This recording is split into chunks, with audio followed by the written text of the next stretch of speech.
തിരുവചനം തിരുമധുര എന്ന പുതിയ എപ്പിസോഡിലേക്ക് നിങ്ങൾക്ക് ഏവർക്കും സ്വാഗതം. പ്രാർത്ഥനയോടെ ഇന്നത്തെ ശുശ്രൂഷ ആരംഭിക്കാം.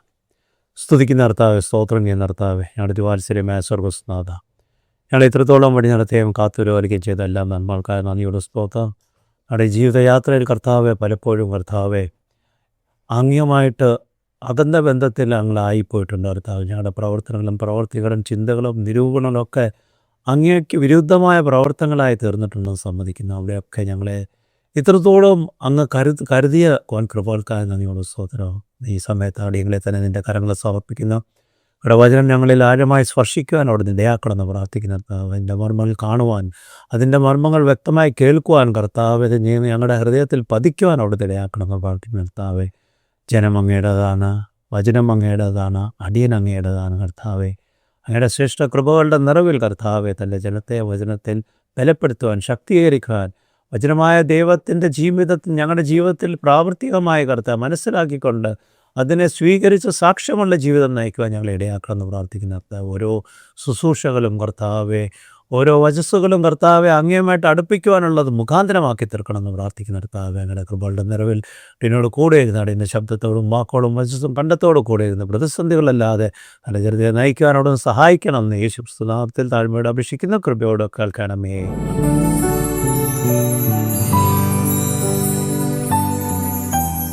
ദൈവത്തിൻ്റെ പൊന്നാമത്തിന് മാത്രം ഉണ്ടായിരിക്കട്ടെ. നമ്മുടെ ജീവിത സാഹചര്യങ്ങളിൽ നാം ഒക്കെ ദൈവത്തെ സ്നേഹിക്കുന്നവരാണെന്ന് പറയുകയും മാനിക്കുകയും ചെയ്യുന്നവരാണ്. എങ്കിലോ വചനത്തിൽ കൂടെ പല കാര്യങ്ങൾ നാം പഠിക്കുമ്പോൾ, മനസ്സിലാക്കുമ്പോൾ യഥാർത്ഥമായി നാം ദൈവത്തെ എത്രമാത്രം സ്നേഹിക്കുന്നതോ അല്ലെങ്കിൽ ദൈവത്തോട് എത്രമാത്രം അടുത്താണ് ജീവിക്കുന്നതെന്നോ നമുക്ക് അപ്പോൾ മനസ്സിലാകും നാം ഒരു പൊള്ളയായ ജീവിതമാണ് നയിക്കപ്പെടുന്നതെന്ന്. നാം ദൈവത്തെ സ്നേഹിക്കുന്നെന്ന് പറയുകയും നാം ദൈവത്തിന് വേണ്ടി പ്രവർത്തിക്കുന്നവരെന്ന് പറയുമെങ്കിലും ഇന്ന് പലപ്പോഴും ദേവാലയങ്ങളിൽ പോലും ജനം കടന്ന് 8 മണിക്ക് ദേവാലയ ശുശ്രൂഷ ആരംഭിക്കുമ്പോൾ പലർക്കും കടന്നു വരുവാൻ കഴിഞ്ഞ് 8:30 ഒക്കെ കഴിഞ്ഞ്, പിന്നെ ഇന്ന് അനേക വ്യത്യസ്തമായ ജീവിത സാഹചര്യങ്ങളും വ്യത്യസ്ത ദേശങ്ങളിലും ചിലപ്പോൾ കുർബാന കഴിയുന്നതിന് മുമ്പ് അല്ലെങ്കിൽ കൈമുത്ത് നൽകുന്നതിന് മുമ്പേ ഭവനത്തിലേക്ക് കടന്നു പോകുന്ന വ്യക്തികൾ. കാരണം മറ്റു പല കാര്യങ്ങളും അന്ന് പിന്നെ തീർക്കേണ്ടിയുണ്ട്. അങ്ങനെ ഈ ദേവാലയം എന്ന് പറയുമ്പോൾ ഇന്ന് ദേവാലയ ശുശ്രൂഷ അല്ലെങ്കിൽ മറ്റ് പ്രാർത്ഥനാ കൂട്ടങ്ങളും മറ്റ് ശുശ്രൂഷകളും എന്നൊക്കെ പറയുമ്പോൾ നമ്മുടെ ജീവിതത്തിലെ അനേകമായ കാര്യങ്ങളുടെ പട്ടികയിൽ ഒരു കാര്യം മാത്രമായി മാറിയിരിക്കുന്നു. നാം യഥാർത്ഥത്തിൽ ദൈവത്തെ സ്നേഹിക്കുന്നവരും ദൈവത്തിന് വേണ്ടി പ്രവർത്തിക്കുന്നവരും ദൈവനാമ മഹത്വത്തിനായി ജീവിക്കുന്നവരെന്ന് പറയുമെങ്കിൽ നമ്മുടെ ജീവിതത്തിൽ ആ ദൈവത്തിന് വേണ്ടി സമയം കണ്ടെത്തുക മാത്രമല്ല, അതൊരു വേർപെട്ട സമയമാക്കി തീർക്കുവാൻ നാം പരിശ്രമിക്കും. ആ സമയത്ത് മറ്റെന്തു വന്നാലും നമ്മൾ അതിനെ ചെറുത്തു നിൽക്കുവാൻ പഠിക്കും. അവിടെ നമുക്ക് പറയുവാൻ കഴിയും, ഇല്ല, എനിക്ക് ഇങ്ങനൊരു കാര്യമുണ്ട്, അത് കഴിഞ്ഞേ മറ്റ് കാര്യങ്ങൾ. ഗോഡ് ഫസ്റ്റ്, ദൈവം ആദ്യം.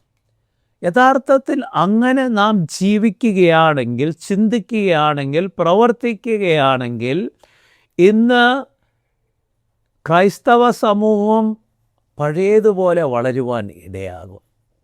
എന്തുകൊണ്ടാണ് നമ്മുടെ ചുറ്റും ഇന്ന് നമ്മുടെ കുഞ്ഞുങ്ങളായാലും യുവതലമുറകളായാലും അനേകരും നമ്മുടെ സഭകൾ അല്ലെങ്കിൽ ശുശ്രൂഷകൾ വിട്ട് പലരും പല വ്യത്യസ്തമായ ശുശ്രൂഷകളിലൊക്കെ കടന്നു പോകാൻ പരിശ്രമിക്കുന്നുണ്ട്, കടന്നു പോകുന്നുമുണ്ട്. അവരെ ആകർഷിക്കുന്നത് നാം ഒരു നിമിഷം ഒന്ന് ചിന്തിക്കുകയാണെങ്കിൽ ദൈവവചനമല്ല.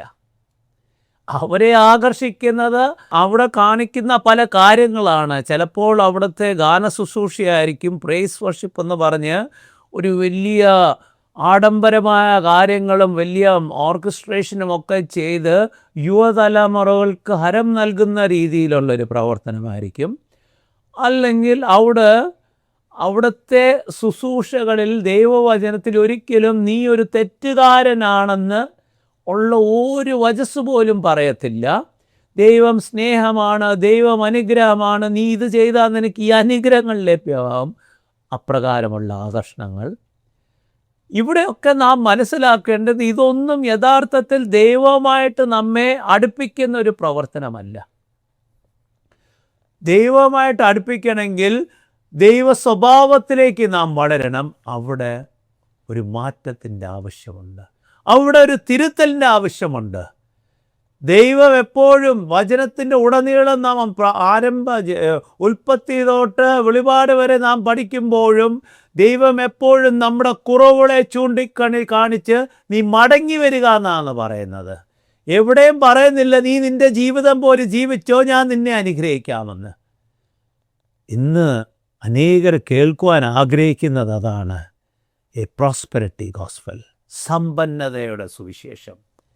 ആ സമ്പന്നതയുടെ സുവിശേഷം യഥാർത്ഥത്തിൽ ദൈവജനത്തെ ദൈവത്തിൽ നിന്ന് അകറ്റുന്ന അവസ്ഥയാണ്. സമ്പന്നത വർദ്ധിക്കുമ്പോഴാണ് എപ്പോഴും നാം ദൈവസന്നിധിയിൽ നിന്ന് അകന്നു പോകുന്നത്. നമ്മുടെ ജീവിതത്തിൽ വേദനയും നെടുവീർപ്പും പ്രയാസങ്ങളുള്ളപ്പോൾ നാം എപ്പോഴും ദൈവത്തെ മുറുകെ പറ്റി നിൽക്കുവാൻ പരിശ്രമിക്കും. പക്ഷെ സമ്പന്നതയുടെ മധ്യത്തിലാണെങ്കിലോ നമ്മുടെ വ്യക്തിഗത ജീവിതത്തിലായാലും കുഞ്ഞുങ്ങളുടെ കാര്യങ്ങളിലായാലും എല്ലാം നിറവേറ്റി കഴിയുമ്പോൾ നാം നമ്മുടേതായ രീതിയിലുള്ള ആത്മീയ മുഖംമൂടി വെച്ച് ജീവിക്കുവാൻ പരിശ്രമിക്കുകയല്ല, ജീവിച്ചു തുടങ്ങുവാൻ ആരംഭിക്കും. അവിടെ മറ്റുള്ളവരെ കാണിക്കുവാൻ വേണ്ടി നമ്മൾ എല്ലാ ശുശ്രൂഷകളിലും എല്ലാ പ്രാർത്ഥനകളിലും കൂട്ടങ്ങളിലും കഴിയുന്നത്ര ആദര പ്രവർത്തനങ്ങളൊക്കെ കൈത്താങ്ങ് നൽകും. പക്ഷേ സ്വകാര്യ ജീവിതത്തിൽ ദൈവവുമായിട്ട് എത്രയോ അകൽച്ചയിലാണ് ജീവിക്കുന്നതെന്ന് നാം മറന്നു പോകാറുണ്ട്. ഇന്ന് നിങ്ങളോടൊപ്പം അല്പനേരം ചിന്തിക്കുവാൻ ആഗ്രഹിക്കുന്നത് ദൈവത്തോട് നമുക്ക് എപ്രകാരം അടുത്ത് ചെല്ലുവാൻ കഴിയുമെന്നാണ്. യാക്കോബിൻ്റെ ലേഖനം 4:8 ഇപ്രകാരമാണ് പറയുന്നത്, ദൈവത്തോട് അടുത്ത് ചെല്ലുവിൻ, ദൈവത്തോട് അടുത്ത് ചെല്ലുവിൻ, എന്നാൽ അവൻ നിങ്ങളോട് അടുത്തു വരും. എന്നാൽ അവൻ നിങ്ങളോട് അടുത്തു വരും. പാപികളെ കൈകളെ വെടിപ്പാക്കുവിൻ, പാപികളെ കൈകളെ വെടിപ്പാക്കുവിൻ. ഇരുമനസ്സുള്ളവരെ ഹൃദയങ്ങളെ ശുദ്ധീകരിക്കുവിൻ. ഇരുമനസ്സുള്ളവരെ ഹൃദയങ്ങളെ ശുദ്ധീകരിക്കുവിൻ. ആദ്യം പറയും ദൈവത്തോട് അടുത്ത് ചെല്ലുവിൻ, എന്നാൽ അവൻ നിങ്ങളോട് അടുത്ത് വരും. അപ്പോൾ നാം ഒരു ചുവട് വെക്കുമ്പോൾ ദൈവം ഒന്നല്ല, ചിലപ്പോൾ 2 ചുവട് വെക്കും. ആ ദൈവത്തോട് അടുത്ത് ചെല്ലുക എന്ന് പറയുന്നിടത്ത് തന്നെ യാക്കോബ് ശ്ലീഹ പറയുന്നൊരു കാര്യം, പാപികളെ കൈകളെ വെടിപ്പാക്കുവിൻ, ഇരുമനസ്സുള്ളവരെ ഹൃദയങ്ങളെ ശുദ്ധീകരിക്കുക. കൈകളെ വെടിപ്പാക്കുക, ഹൃദയങ്ങളെ ശുദ്ധീകരിക്കുക. യഥാർത്ഥത്തിൽ നമ്മുടെ ജീവിതത്തിൽ നമ്മെ ദൈവത്തിൽ നിന്ന് അകറ്റുന്ന 2 പ്രവർത്തനങ്ങളാണ് കൈകളുടെ പ്രവർത്തനങ്ങളും ഹൃദയങ്ങളുടെ ചിന്തകളും. കൈകളുടെ പ്രവർത്തനം എന്ന് പറയുമ്പോൾ അത് എപ്പോഴും ഹൃദയത്തിൻ്റെ ചിന്തകളിൽ നിന്ന് കടന്നു വരുന്ന കാര്യമാണ്. എന്തിന് നമ്മുടെ നാവിൽ നിന്ന് കടന്നു വരുന്നതും ഹൃദയത്തിൽ നിന്ന്. അപ്പോൾ ഹൃദയത്തെ യഥാർത്ഥമായി നാം ശുദ്ധീകരിക്കുകയാണെങ്കിൽ മറ്റെല്ലാം അതിൻ്റേതായ രീതിയിലുള്ള മാറ്റങ്ങൾ അനുഭവമാക്കും. നാം ആദര ശുശ്രൂഷ ചെയ്യുന്നു, ദൈവത്തെ മൗക്തീകരിക്കാൻ ഈ കരങ്ങൾ ഉയർത്തുന്നു.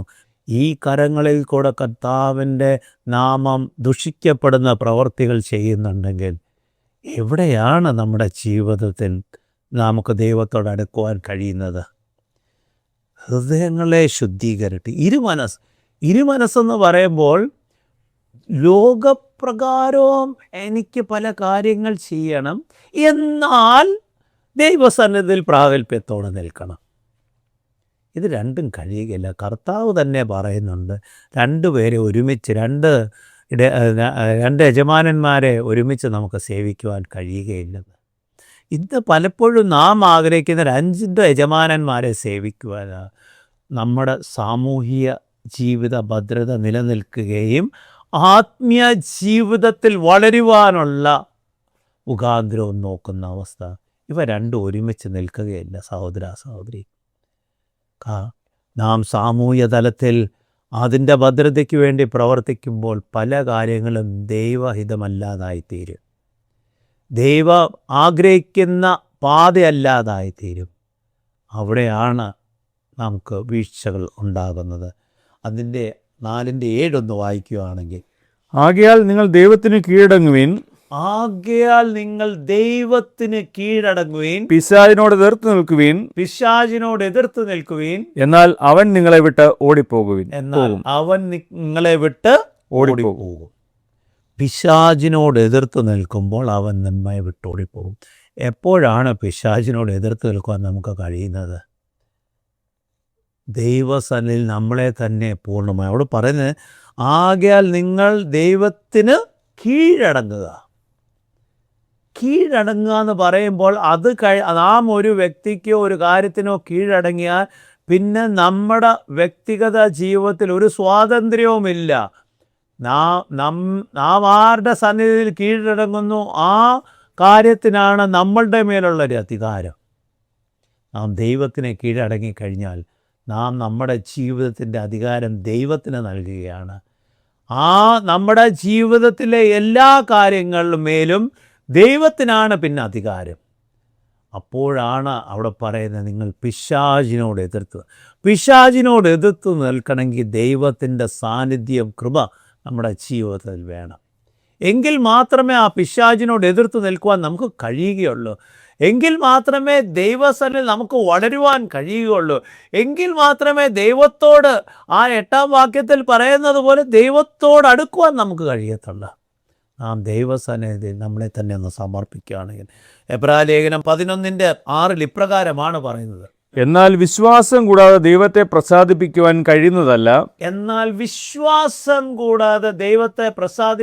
കഴിയുന്നതല്ല. ദൈവത്തിന്റെ അടുക്കൽ വരുന്നവൻ ദൈവമുണ്ട് എന്നും തന്നെ ജാഗ്രതയോടെ അന്വേഷിക്കുന്നവർക്ക് അവൻ പ്രതിഫലം കൊടുക്കുന്നുവെന്നും വിശ്വസിക്കണം. ഇവിടെ വിശ്വാസത്തോടെ ദൈവത്തെ പ്രസാദിപ്പിക്കാൻ കഴിയുന്നില്ലെന്ന് പറഞ്ഞു കഴിഞ്ഞ് ആ ദൈവത്തിൻ്റെ അടുക്കൽ വരുന്ന ദൈവമുണ്ട് എന്നും അവൻ ജാഗ്രതയോടെ അന്വേഷിക്കുക എന്ന് പറയുമ്പോൾ നാം ഒരു കാര്യം ഒന്ന് ചിന്തിക്കും. നമ്മുടെ ഭവനത്തിൽ, നമ്മുടെ സമ്പത്തിൽ, അതായത് സ്വർണ്ണ സമ്പത്തിൽ ഒരു ചെറിയ കമ്മൽ നഷ്ടപ്പെട്ടാൽ പോലും അത് കിട്ടുന്നിടം വരെ നമ്മുടെ ഭവനം തിരഞ്ഞ് നമ്മുടെ എല്ലാ കാര്യങ്ങളും എവിടെയാണ് അത് വ്യാകുലത്തോടെ അതിനു വേണ്ടി പ്രവർത്തിച്ചുകൊണ്ടിരിക്കും. എങ്കിലോ ദൈവവുമായിട്ടൊരു ബന്ധത്തിൽ ഇച്ചിരി വീഴ്ച വീണ അത് നികത്തുവാൻ നാം എത്ര വ്യഗ്രതയാണ് കാണിക്കുന്നത്. നാം എത്ര ജാഗ്രതയോടാണ് ദൈവത്തെ നാം അന്വേഷിക്കുന്നത്. നമ്മുടെ സമ്പത്തിൻ്റെ ഒരു അംശം നടുമ്പോൾ നാം കാണിക്കുന്ന ജാഗ്രത ദൈവസന്നിധിയിൽ ദൈവവുമായിട്ടുള്ള ബന്ധത്തിൽ വളരുവാൻ നാം പ്രവർത്തിക്കാറുണ്ടോ, കാണിക്കാറുണ്ടോ? നാം പറയും, ഞങ്ങൾ എല്ലാ ഞായറാഴ്ചയും ദേവാലയത്തിൽ കടന്നു പോകുന്നുണ്ട്, കഴിയുമ്പോഴൊക്കെയും തിരുമേശയിൽ സംബന്ധിക്കുന്നുണ്ട്, നാം പലവിധ സംഘടനകളിൽ പ്രവർത്തിക്കുന്നവരാണ്, അതിൻ്റെ വിവിധ തലങ്ങളിൽ കൈത്താങ്ങ് നൽകുന്നവരാണ്. അതിനേക്കാട്ടുപരി ദൈവത്തെ അറിയുവാൻ ആഗ്രഹിക്കുന്നത് മറ്റ് പ്രാർത്ഥനാ കൂട്ടങ്ങളിലും ശുശ്രൂഷകളിലും സംബന്ധിക്കുന്നവരാണ്. ഇപ്പോൾ ആഴ്ച 1-2 ദിവസം, ചിലപ്പോൾ 3 ദിവസമൊക്കെ ദൈവസന്നിധിയിൽ കടന്നു വരുന്നവരായിരിക്കും. പക്ഷേ ഈ 3 ദിവസവും കടന്നു വരുമ്പോഴും നാം യഥാർത്ഥത്തിൽ എന്തിനാണ് കടന്നു വരുന്നത്? നമ്മെ തന്നെ സന്തോഷിപ്പിക്കാൻ. ഇന്ന് ഞാൻ ദേവാലയത്തിൽ കടന്നു വന്നു, ദൈവസന്നിധിയിൽ ചെലവഴിച്ചു, തിരുമേശയിൽ സംബന്ധിച്ചു, എൻ്റെ ഈ ആഴ്ചയിലെ ദൈവത്തോടുള്ള പ്രതിബദ്ധത തീർന്നു. അതിനാൽ നാം ദൈവത്തെ പ്രീതിപ്പെടുത്താനല്ല, ദൈവവുമായിട്ടുള്ള ബന്ധത്തിലേക്ക് വളരുവാൻ വേണ്ടി നാം കടന്നു വരണം. ദൈവത്തെ പ്രീതിപ്പെടുത്തുക എന്ന് പറയുമ്പോൾ ദൈവബന്ധത്തിൽ വളരുമ്പോഴാണ് ദൈവത്തിന് സ്നേഹവും കരുതലും നമ്മോടുണ്ടാകുന്നത്. അല്ലാതെ പല ആദര ശുശ്രൂഷ അതൊക്കെ ആവശ്യമാണ്. അതൊക്കെ നമ്മുടെ ജീവിതത്തിൽ ദൈവസന്നദ്ധയിൽ പ്രാഗൽഭ്യത്തിൽ വളരുവാൻ ഇടയാക്കും. പക്ഷെ അതുകൊണ്ട് മാത്രം ദൈവമായിട്ടൊരു ബന്ധത്തിലേക്ക് വളരുവാൻ കഴിയില്ല. എൻ്റെ ഹൃദയത്തിൻ്റെ അന്തർഭാഗത്തിൽ എവിടെയാണ് കുറവുള്ളതെന്ന് മനസ്സിലാക്കണം. ഇരുമനസ്സുള്ള ജീവിതമാണോ നാം നയിക്കുന്നത്? എൻ്റെ സ്വകാര്യ ജീവിതങ്ങളിൽ മറ്റുള്ളവരെ വേദനിപ്പിക്കാനുള്ള ചിന്തകളും നിരൂപണങ്ങളും കടന്നു വരുന്നുണ്ടോ? അല്ലെങ്കിൽ വേദനയുടെ മധ്യത്തിൽ കടന്നു വന്നവരും എൻ്റെ സന്നിധിയിൽ കടന്നുപോയി അവനെ കോരിയെടുത്ത് മാറോടണയ്ക്കത്തക്കോണം നാം പരിശ്രമിക്കുന്നുണ്ടോ? നാം എപ്പോഴും മനസ്സിലാക്കണം, ക്രൂശിൽ 2 കരങ്ങളും 2 വശത്തേക്ക് നീട്ടിയാണ് കർത്താവ് ക്രൂശി. കാരണം നിങ്ങൾ എൻ്റെ അടുക്കിലേക്ക് കടന്നു വരികയാണ് എന്ന് പറയുന്നത്. ഇങ്ങനല്ല ക്രൂശിക്കപ്പെട്ടത്. അവിടെയാണ് നാം മനസ്സിലാക്കേണ്ടത്. ആ ക്രൂശ് മരണത്തിലും തൻ്റെ ജനത്തിന് വേണ്ടി യാചിക്കുന്ന കർത്താവ്, തൻ്റെ ജനത്തിൻ്റെ തിരിച്ചുവരവിനായി കാത്തിരിക്കുന്ന കർത്താവ്, തൻ്റെ പിതാവാം ദൈവവുമായിട്ട് അറ്റുപോയ സ്നേഹബന്ധം നിലനിർത്തത്തക്കോണം ആ സ്നേഹബന്ധത്തിനൊരു കണിയായി കടന്നു വന്ന കർത്താവ്. ആ കർത്താവിനെ നാം എത്രമാത്രം ഇന്ന് നാം വേദനിപ്പിക്കുന്നെന്ന് ചിന്തിക്കണം. നാം ഏത് സഭാവിഭാഗങ്ങളും ആയിക്കൊള്ളട്ടെ, നമുക്ക് പിതാവ് ഒരുവനാണ്. ഒരു പിതാവിൻ്റെ മക്കളാണ് നമ്മളെല്ലാവരും. നമ്മുടെ മധ്യത്തിൽ സംഘർഷങ്ങളും പ്രതിസന്ധികളും വർദ്ധിച്ചു കഴിഞ്ഞാൽ അതിൻ്റെ അർത്ഥം നമ്മുടെ ഭവനം ഛിന്ന ഭിന്നമായെന്നാണ്. അങ്ങനെയാണോ കർത്താവ് നമ്മളെ കൊണ്ട് ആഗ്രഹിക്കുന്നത്? അതാണോ കർത്താവ് നമ്മളെ പഠിപ്പിച്ചത്?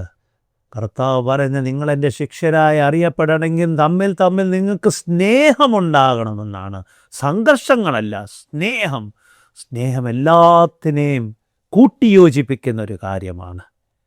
അവിടെ സ്പർദ്ധ കാണത്തില്ല, അവിടെ മറ്റ് പ്രയാസങ്ങൾ കാണത്തില്ല. നമ്മെ ഒരുമിച്ച് കൂട്ടിയോജിപ്പിക്കുന്നൊരു കാര്യമാണ്. യാക്കോബിൻ്റെ ലേഖനം 4:10 ഇപ്രകാരമാണ് പറയുന്നത്, കർത്താവിൻ്റെ സന്നിധിയിൽ താഴ്മയുള്ളവരായിരിക്കുവിൻ, കർത്താവിൻ്റെ സന്നദ്ധിയിൽ താഴ്മയുള്ളവരായിരിക്കുവിൻ, എന്നാൽ അവൻ നിങ്ങളെ ഉയർത്തും. എന്നാൽ അവൻ നിങ്ങളെ ഉയർത്തും. എന്ന് പലപ്പോഴും നാം ഉയർച്ചയ്ക്ക് വേണ്ടിയാണ് ഇതൊക്കെ ചെയ്യുന്നത്. നമ്മുടെ വ്യക്തിഗത ജീവിതത്തിലെ പല പ്രവർത്തികളും യഥാർത്ഥത്തിൽ നമ്മെ തന്നെ മഹത്വീകരിക്കുവാനുള്ളൊരു കാര്യമാണ്. പക്ഷെ ഇവിടെ കർത്താവ് എന്താണ്? സ്വയം താഴ്ത്തുമ്പോൾ കർത്താവ് തന്നെ നമ്മെ ഉയർത്തുമെന്ന്. പക്ഷെ അതിനായി നമ്മൾ ഒരിക്കലും തയ്യാറാകുകയില്ല. കാരണം നമ്മളെ തന്നെ താഴ്ത്തുക എന്ന് പറയുമ്പോൾ മറ്റൊരുവിന് വിധേയപ്പെടുവാൻ, അല്ലെങ്കിൽ ദൈവത്തിന് പൂർണ്ണമായി വിധേയപ്പെട്ട് ഒരു ജീവിതം നയിക്കുവാൻ നാം ആഗ്രഹിക്കാത്തത് നമ്മെ ഒന്ന് താഴ്ത്തുവാൻ കഴിയാത്തത് കൊണ്ടാണ്. പക്ഷേ ദൈവസനിൽ നമ്മെ തന്നെ താഴ്ത്തി ദൈവത്തിൻ്റെ സേവകനായി തീരുമ്പോൾ, ദൈവത്തിൻ്റെ വേലക്കാരനായി തീരുമ്പോൾ ദൈവം നമ്മെ ഉയർത്തുന്ന അവസ്ഥയിലേക്ക് വഴി നടത്തുവാൻ ഇടയാകും. യോഹന്നാന്റെ സുവിശേഷം 15:4-5 വാക്യം വായിക്കുമ്പോൾ, എന്നിൽ വസിക്കുവിൻ, ഞാൻ നിങ്ങളിലും വസിക്കും. കൊമ്പിന് മുന്തിരിവള്ളിയിൽ വസിച്ചിട്ടല്ലാതെ സ്വന്തമായി ഫലം കായ്ക്കുവാൻ കഴിയാത്തതുപോലെ എന്നിൽ വിശ്വസിച്ചിട്ടല്ലാതെ നിങ്ങൾക്കും കഴിയുകയില്ല. ഞാൻ മുന്തിരിവള്ളിയും നിങ്ങൾ കൊമ്പുകളുമാകുന്നു. ഒരുവൻ എന്നിലും ഞാൻ അവനിലും വസിക്കുന്നുവെങ്കിൽ അവൻ വളരെ ഫലം കായ്ക്കും. എന്നെ കൂടാതെ നിങ്ങൾക്ക് ഒന്നും ചെയ്യുവാൻ കഴിയുകയില്ല. നാം ആദ്യം യാക്കോബിൻ്റെ ലേഖനത്തിൽ ദൈവത്തോട് അടുത്ത് ചെല്ലുവൻ, എന്നാൽ അവൻ നിങ്ങളോട് അടുത്ത് വരും. ഇവിടെ കർത്താവ് പറയുന്നതും വ്യത്യസ്തമായ രീതിയിലാണെന്ന് മാത്രം.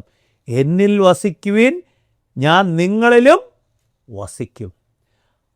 അതെന്തിനാണ് പറയുന്നത്? ഇന്ന് പലപ്പോഴും നമുക്ക് പല കാര്യം അതിൻ്റെ പൂർണ്ണതയിൽ ചെയ്യുവാൻ കഴിയാതെ പോകുന്നതിൻ്റെ കാരണം ഇവിടെ പറയുന്നു, ഒരുവൻ എന്നിലും ഞാൻ അവനിലും വസിക്കുന്നുവെങ്കിൽ അവൻ വളരെ ഫലം കായ്ക്കും.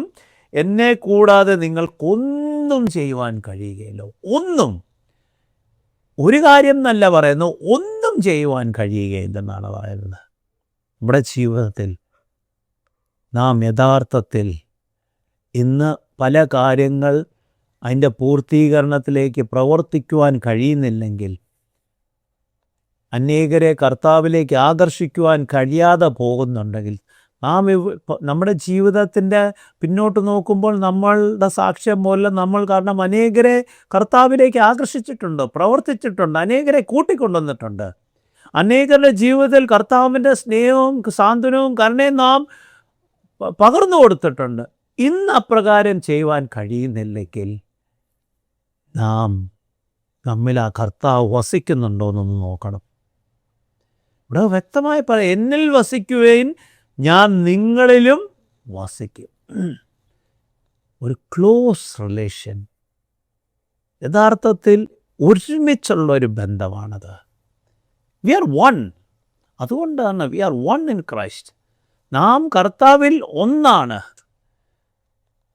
സഭകളും ശുശ്രൂഷകളും മറ്റു കാര്യങ്ങളൊക്കെ ഒരുക്കിയിരിക്കുന്നത് യഥാർത്ഥത്തിൽ തൻ്റെ ജനത്തെ ദൈവസന്നിധിയിൽ പ്രാഗൽഭ്യത്തോടെ അവരെ ദൈവസന്നിധിയിലേക്ക് വളർത്തുവാനും ദൈവസ്നേഹത്തിൽ കൂട്ടിക്കൊണ്ടുവരുവാണ്, പരസ്പരം പ്രതിസന്ധികൾ സൃഷ്ടിക്കുവാനല്ല. ഇന്ന് അവിടെയല്ലേ നാം വീണുപോയിരിക്കുന്നത്. ദൈവം ഏകനാണ്. നാം ദൈവത്തിൻ്റെ മക്കളെന്ന് അവകാശം പറയുന്നുണ്ടെങ്കിൽ ദൈവസന്നിധിയിൽ നമ്മോടൊപ്പമുള്ള എല്ലാ മക്കളും കൂട്ടവകാശികളാണ്. അത് സഭയോ സഭാവ്യത്യാസമോ ഇല്ലാതാണ് ദൈവം നമ്മെ നോക്കുന്നത്. അവിടേക്കാണ് നാം വളരേണ്ടത്. ആ സ്നേഹത്തിലേക്കാണ് നാം കടന്നു വരേണ്ടത്. എങ്കിൽ മാത്രമേ അവൻ നമ്മളിലും നാം അവനിലും വസിക്കുവാൻ കഴിയുകയുള്ളൂ. അപ്രകാരം വസിക്കുമ്പോൾ ദൈവത്തിൻ്റെ പ്രവർത്തനങ്ങൾക്ക് സാക്ഷ്യം വഹിക്കത്തക്കോണം അനേകമായ പ്രവർത്തന മേഖലയിലേക്ക് നമ്മെ ദൈവം ഉയർത്തുവാൻ ഇടയാക്കും. അവിടെ കർത്താവ് എൻ്റെ സന്നിധി താഴ്മയുള്ളവരായിരിക്കുവേൻ, എങ്കിൽ ഞാൻ നിങ്ങളെ ഉയർത്തുമെന്ന് പറഞ്ഞ കർത്താവ് നമ്മുടെ ജീവിതത്തിൽ അപ്രകാരം പ്രവർത്തിക്കുവാൻ ഇടയാകും. നമ്മുടെ ജീവിതത്തിൻ്റെ ഓരോ ചുവടുകളിലും കർത്താവ് നമ്മളെ വഴി നടത്തുവാൻ ഇടയാകും. കർത്താവിൻ്റെ പ്രവർത്തനം കർത്താവിനെ മഹത്വപ്പെടുത്തത്തക്കൊണ്ടുള്ള പ്രവർത്തനത്തിലേക്ക് നമ്മെ വഴി നടത്തുവാൻ ഇടയാകും. ഇവിടെ പറയുന്നത്, ഞാൻ മുന്തിരിവള്ളി, നിങ്ങൾ കൊമ്പുകളുമാകുന്നു. ഇന്ന് പലപ്പോഴും നമ്മളങ്ങ് മുന്തിരിവള്ളിയാകാൻ നോക്കും. ദൈവമാണ് മുന്തിരിവള്ളി. കർത്താവാണ് നമ്മുടെ ജീവിതത്തിൽ. കർത്താവാണ് നമുക്ക് ഫലം തരുന്നത്. അല്ലെങ്കിൽ നമ്മൾ നിഷ്ഫലമായ ഒരു പ്രദേശമായി മാറും. കർത്താവ് ആഗ്രഹിക്കുന്ന നല്ല ഫലങ്ങൾ കായ്ക്കുന്ന ഒരു വയൽ പ്രദേശമാണ് ആഗ്രഹിക്കുന്നത്. ഇന്നത്തെ കാലയളവിൻ്റെ ആവശ്യം അതാണ്.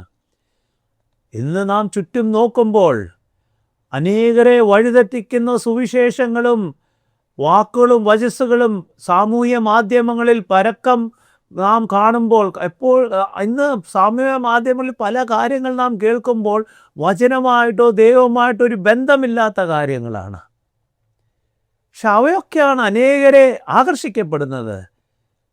എപ്രകാരമാണ് പ്രതിയോഗി വചനത്തിനെ വളച്ചൊടിച്ച് ഇന്ന് ജനമധ്യത്തിൽ കടന്നു വന്നിരിക്കുന്നതെന്നൊന്നും ചോദിക്കും. ദൈവത്തിലേക്ക് നയിക്കുന്നതല്ലെങ്കിൽ, ദൈവ സ്വഭാവത്തിലേക്ക് നയിക്കുന്ന വാക്കുകളും വചസ്സുകളും അല്ലെങ്കിൽ അത് ദൈവത്തിൽ നിന്നൊരിക്കലും ആകുകയില്ല.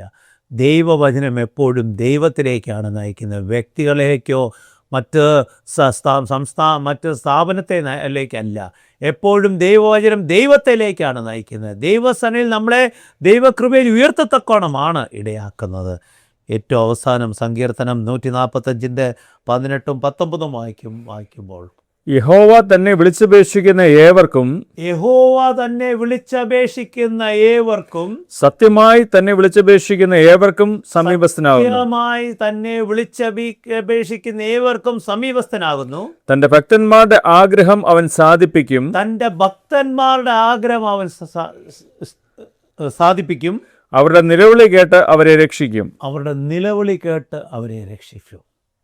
എത്ര വ്യക്തമായിട്ടാണ് സങ്കീർത്തനം. അവനെ വിളിച്ചപേക്ഷിക്കുന്ന ഏവർക്കും, സത്യമായി തന്നെ വിളിച്ചപേക്ഷിക്കുന്ന ഏവർക്കും ചുമ്മാ അത് വാക്കുകൊണ്ടല്ല, ഹൃദയത്തിൻ്റെ അന്തർഭാഗത്തു നിന്നുള്ളൊരു നിലവിളിയായി തീരണം. എൻ്റെ കർത്താവേ, എൻ്റെ ദൈവമേ, നീയുമായിട്ട് ജീവിക്കാനാണ് ഞാൻ ആഗ്രഹിക്കുന്നു. നീ എന്നിലും ഞാൻ നിന്നിലും വസിപ്പത്തക്കോണം ഞാൻ ആഗ്രഹിക്കുന്നു. പൗലോസ്ലീഹയുടെ ജീവിതം നോക്കുമ്പോൾ അതാണ് ഏറ്റവും വലിയ. എന്ന് ദമസ്കസിൻ്റെ പടിവാതിക്കൽ പൗലോസ്ലീഹ കർത്താവുമായിട്ടൊരു ഏറ്റുമുട്ടലുണ്ടായത്. അന്ന് ജീവിതത്തിൻ്റെ എല്ലാ കാര്യങ്ങളും അന്നുവരെ അവൻ വിശ്വസിച്ചതും പ്രവർത്തിച്ചതും എല്ലാം മാറ്റിക്കൊണ്ട് പുതിയ കർത്താവിന് വേണ്ടി ജീവിക്കുവാനും മരിക്കുവാനും സന്നദ്ധനായി. അതുകൊണ്ടാണ് ലോകമെമ്പാടും ഇന്ന് ഇത്ര ക്രൈസ്തവ സമൂഹം ഉണ്ടാകുവാനും അനേകർ ക്രിസ്ത്യാനികളായി തീരുവാനും ഇടയായത്. ഇന്ന് ദേവാലയങ്ങൾ ശൂന്യമായി തീരുമ്പോൾ, ദേവാലയങ്ങൾ മറ്റു പ്രവർത്തനങ്ങൾക്കായി നൽകപ്പെടുന്ന പാശ്ചാത്യ ദേശങ്ങൾ നാം നോക്കുമ്പോൾ എവിടെയാണ് അതിൻ്റെ വീഴ്ച ആരംഭിച്ചത്? നമ്മളിൽ കർത്താവ് ഉണ്ടോ എന്ന് നാം ഒന്ന് ചിന്തിക്കണം. നമ്മളിൽ ആ കർത്താവ് ഉണ്ടെങ്കിൽ നാം കടന്നു പോകുന്ന ദേവാലയം ഒരിക്കലും ശൂന്യമാകുകയില്ല. നമ്മെ ആക്കി വച്ചിരിക്കുന്ന പ്രാർത്ഥനാ കൂട്ടങ്ങളും നമ്മളെ ആക്കി വച്ചിരിക്കുന്ന മേഖലകൾ ഒരിക്കലും നിഷ്ഫലമാകുകയില്ല. കർത്താവ് തന്നെ പറയുന്നുണ്ട്, നീ എന്നിലും വസിക്കുമ്പോൾ നല്ല ഫലം കായ്ക്കുവാനിടയാകും, അനേകം കാര്യങ്ങൾ ചെയ്യുവാനിടയാകും. അതുകൊണ്ട് എന്നെ കേൾക്കുന്ന പ്രിയ സഹോദര സഹോദരി, സങ്കീർത്തനക്കാരൻ പറയുന്നത് പോലെ തൻ്റെ ഭക്തന്മാരുടെ ആഗ്രഹം അവൻ സാധിപ്പിക്കും. നമ്മുടെ നിലവിളി കേട്ട് അവരെ രക്ഷിക്കും. അവരുടെ നിലവിളി കേട്ട് അവരെ രക്ഷിക്കും. അതുകൊണ്ട് ഈ സമയത്ത് നമ്മളെ തന്നെ ദൈവസന്നിധിയിൽ ഒന്ന് സമർപ്പിക്കാം. അറ്റുപോയ സ്നേഹബന്ധത്തിലേക്ക്, അറ്റുപോയ ആ ബന്ധം എവിടെയാണ് അതിന് കാരണമുണ്ടായെന്ന് മനസ്സിലാക്കിക്കൊണ്ട്, അതൊന്ന് ചിന്തിച്ചുകൊണ്ട്, നമ്മളെ തന്നെ ശോധന ചെയ്തുകൊണ്ട്, നികത്തിക്കൊണ്ട് ദൈവസന്നിധിയിലേക്ക് കടന്നു വരാൻ നമ്മളെ തന്നെ ഒന്ന് സമർപ്പിക്കാം. സ്തുതിക്കുന്ന കർത്താവേ, സ്തോത്രം ചെയ്യുന്ന കർത്താവേ, ഞങ്ങളുടെ ദിവാത്സല്യമായ സർവ്വസ്നാഥ, എൻ്റെ സാന്നിധ്യത്താൽ കർത്താവെ നീ ഞങ്ങളെ ഇത്രത്തോളം നിലനിർത്തി കർത്താവെ. കഴിഞ്ഞ കാലത്തിൽ കർത്താവെ ഞങ്ങൾക്ക് വേണ്ടി അങ്ങ് അനേക കാര്യങ്ങൾ പ്രവർത്തിക്കുവാൻ ഇടയായിട്ടുണ്ട് കർത്താവെ. എവിടെയോ കർത്താവെ ജീവിതപാതയിൽ കർത്താവെ ആ സ്നേഹബന്ധത്തിൽ നിന്ന് അറ്റുപോകാൻ ഞങ്ങൾ ഇടയായിട്ടുണ്ടെങ്കിൽ എന്താണ് അതിന് കാരണമെന്ന് മനസ്സിലാക്കിക്കൊണ്ട് കർത്താവെ നികത്തുവാൻ അങ്ങയുടെ കൃപ ഞങ്ങൾക്ക് നൽകണമെന്ന് പ്രാർത്ഥിക്കുന്ന കർത്താവ്. ഞങ്ങളൊന്നുമല്ല, ഏതുമല്ല കർത്താവെ. അങ്ങയുടെ കൃപയൊന്നു മാത്രമാണ് ഞങ്ങളെ ഇത്രത്തോളം നിലനിർത്തിയിരിക്കുന്ന കർത്താവെ. ആ കൃപയ്ക്കത്തോളം ജീവിപ്പാൻ, ആ കൃപയ്ക്കത്തോളം മഹത്വീകരിക്കുവാൻ അവിടെ ഞങ്ങളെ സഹായിക്കണമെന്ന് പ്രാർത്ഥിക്കുന്ന കർത്താവ്. ഈ സമയത്ത് ഞങ്ങളെ തന്നെ എൻ്റെ കരങ്ങളെ സമർപ്പിക്കുകയാണ് കർത്താവെ. എല്ലാ കാര്യത്തിലും അങ്ങയുടെ സാന്നിധ്യം ഉണ്ടായിരിക്കണമെന്ന് പ്രാർത്ഥിക്കുന്ന കർത്താവെ. എൻ്റെ കൃപ ഞങ്ങളുടെ മേൽ വ്യാപരിച്ച കർത്താവെ. അറ്റുപോയ സ്നേഹബന്ധത്തിലേക്ക് കടന്നു വരുവാൻ അങ്ങയുടെ കൃപ ഞങ്ങളെ ഓരോരുത്തരെയും ശക്തീകരിക്കുകയും ബലപ്പെടുത്തുകയും വഴിനിർത്തുകയും ചെയ്യണമെന്ന് യേശു ക്രിസ്തുവിന്റെ നാമത്തിൽ താഴ്മയോടെ അപേക്ഷിക്കുന്നു. കൃപയോട് കേൾക്കണമേ. ആമേൻ. ദൈവം നമ്മെ അനുഗ്രഹിക്കട്ടെ.